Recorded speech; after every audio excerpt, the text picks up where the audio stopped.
Hello everybody. So we are going to be getting into some different ways of populating artwork with color.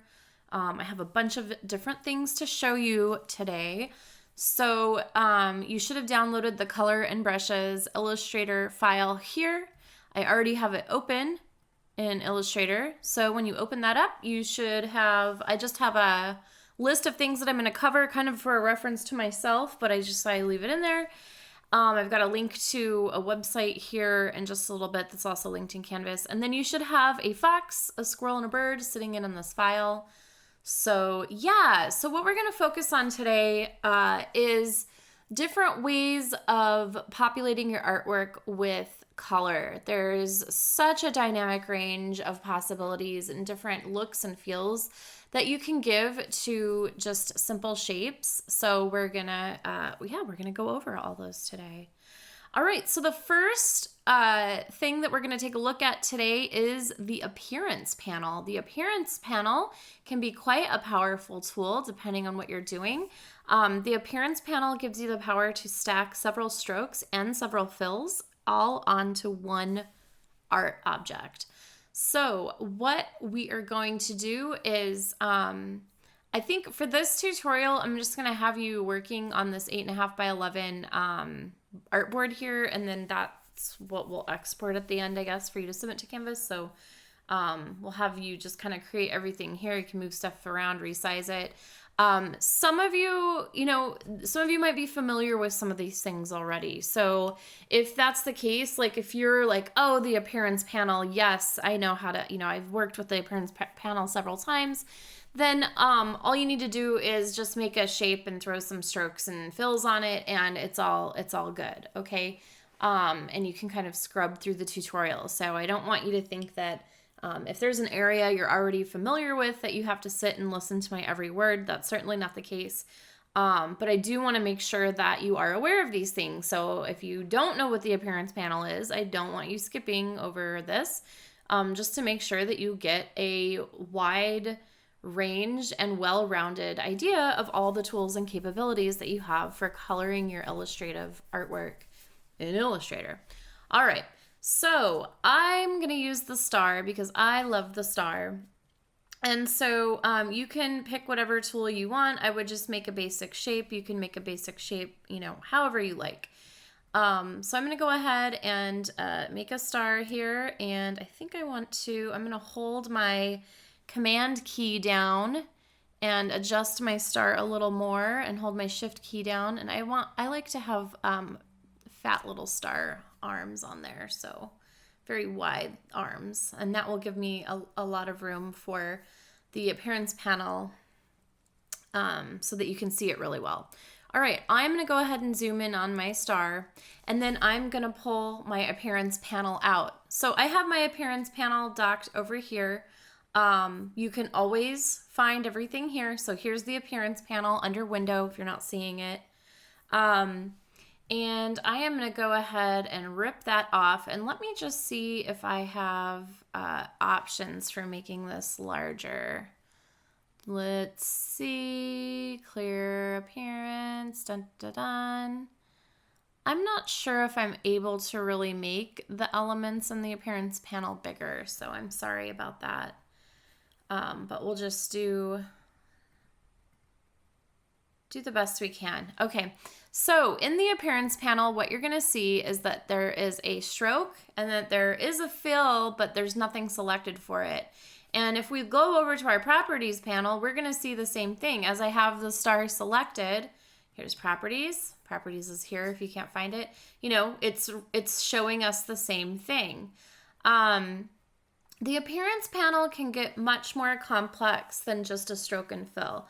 You can apply several of these to it. So this is also where any of the effects that you put on your artwork, those are going to show up here as well. And you can add those from this menu as well as from, of course, the effect menu up here. So the appearance panel is going to give you the most amount of flexibility.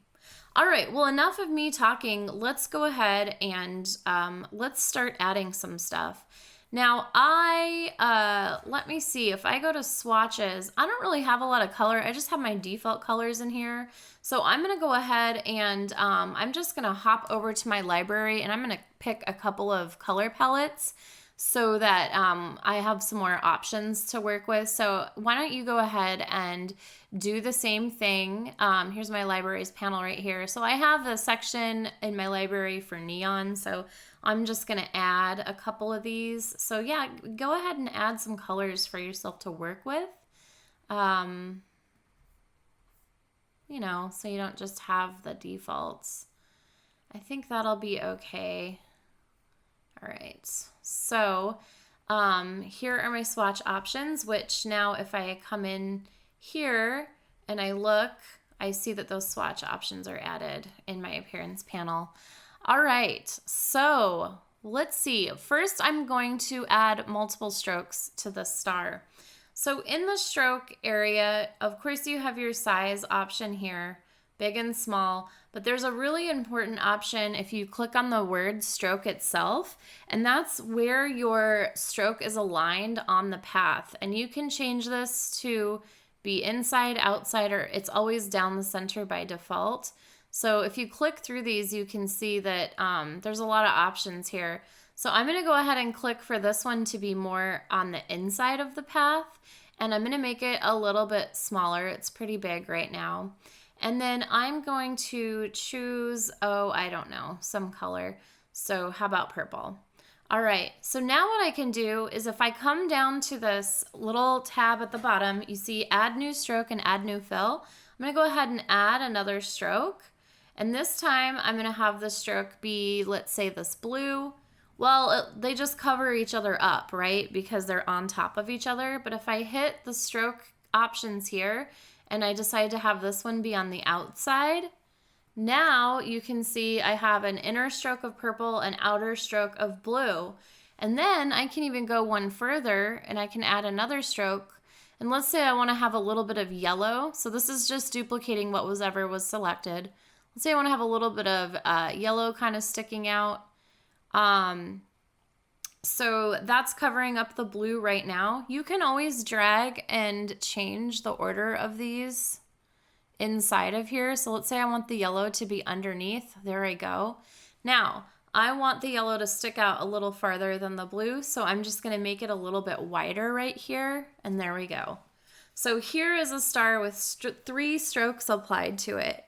There's another way to have this exact effect by creating your own brush. That's something we're going to get into later, but this is another way of, you know, creating like a rainbow along a path. All right, so let's look at the fills. So let's go ahead and right now we have a fill of nothing. Nothing is selected. So I'm going to go ahead and I'm going to select something sort of light. Maybe this green. And then I'm going to go ahead and add another fill. Of course, it's going to duplicate the one I just have. Now this fill, let's say I want to add a gradient to this fill. And I have some default gradients that are here, but if I want to access my gradient menu, I can go here. Now I oftentimes just use fades. So if I choose fades, I'm going to get my default fades gradient menu up here. Let me see if I can make this bigger. Large list view. There we go. So this gives you a little bit better visual of what they're doing. So I usually just choose something simple. So like fade to black 1, let's say. Now it's going to be at a default of black, but I can adjust all of this. So what I can do is if I have the object selected, there's a couple of different ways you can edit the gradient. I think that's not one way. You can edit your patterns by double clicking them from the swatch menu, but what you can do is actually click on your gradient option. So you probably may or may not have this on your side menu, but if you don't, you can bring up your gradient window just right here. And with this object selected, if I come over to my gradient tool, I'm going to have the option to edit this gradient, and I'm going to go ahead and do that. So I want this gradient to be more of a center. And then I would like to switch how it is. So I want it to get darker as it reaches the edges of the star. So I have a reverse gradient option right here. So I'm going to go ahead and click that. And then this, if I click on this over here, I can see that the opacity is at 0. This is kind of how gradients work. So there actually is technically a color applied there, but it's at 0. And if I click down here, you're going to see the opacity is at 100 and it's fading. And you can make adjustments. This kind of adjusts how the gradient is sort of behaving, and it does get a little bit more complicated, but just for the sake of time, I'm going to keep it short. But you can adjust these, you know, however you need to give a certain look or feel to whatever it is that you're doing. So I'm going to pull that back a little bit, and then I don't like this color here. So what I can do is I can just click on the gradient color, and you can see my swatches come up, and I'm just going to choose a darker green. So let's say I'll just choose from the default palette there, a darker green. And that is how you adjust your gradient. So you can see here that the gradient is reflecting what I've edited in this window. And then if we go to the swatches panel, you can see, let's see. Well, the gradient isn't showing up in here. That's supposed to be what happens. I think if I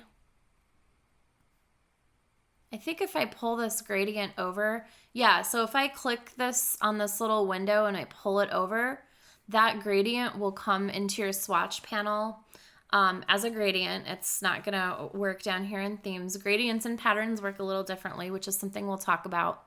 But yeah, I can pull that off into here, and then I can save that. So let's say if I wanted to make another shape, and let's say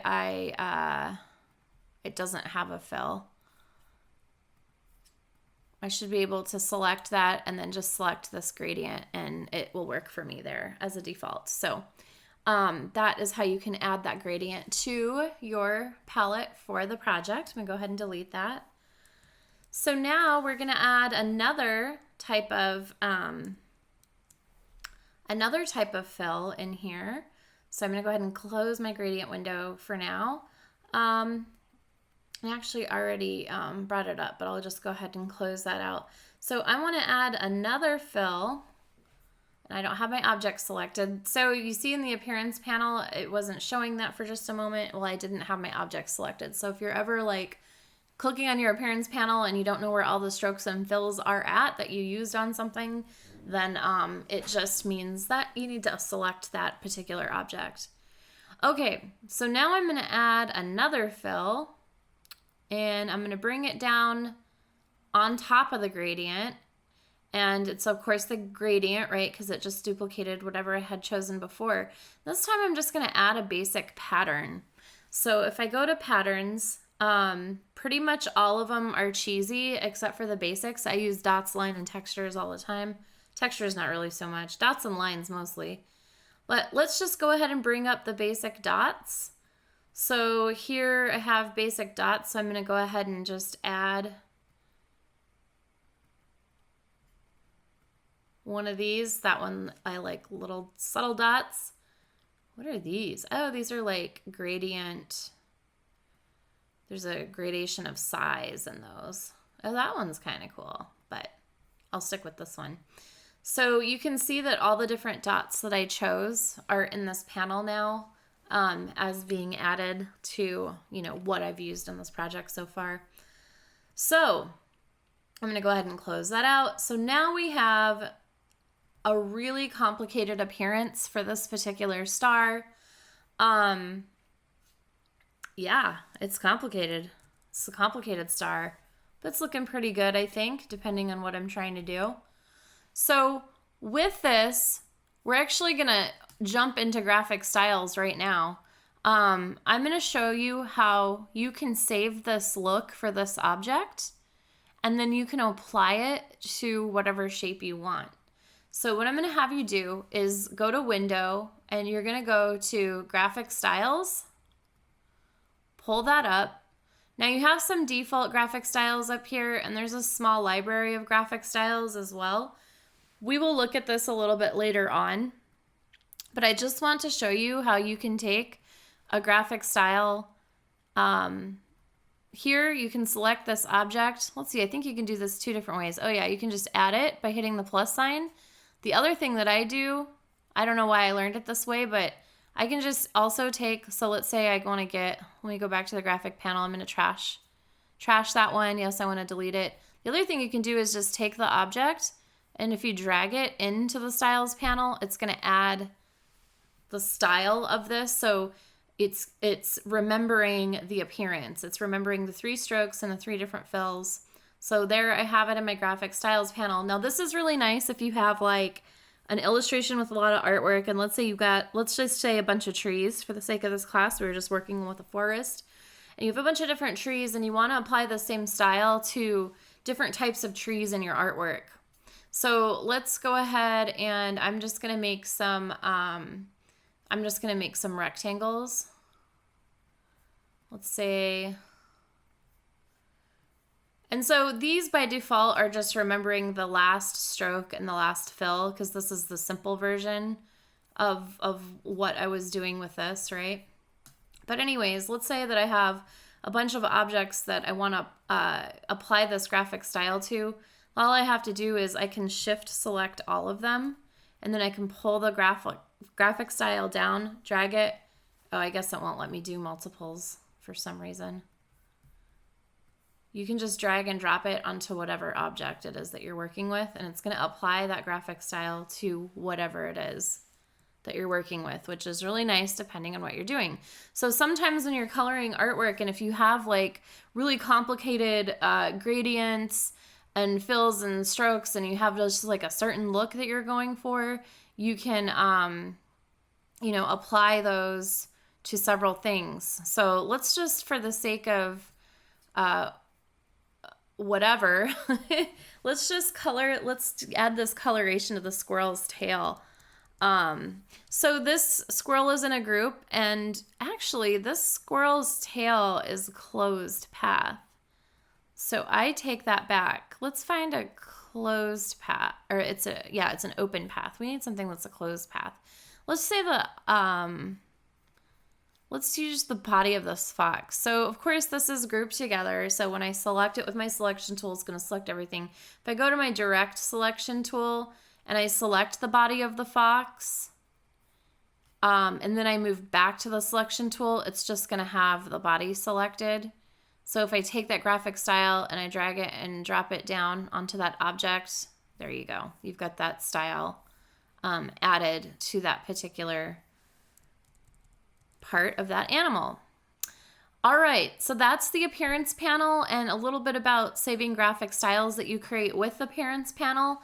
Again, we'll talk more about graphic styles down the road, but I am going to go ahead and stop here, and we will move on to custom brushes and downloading brushes in the next video.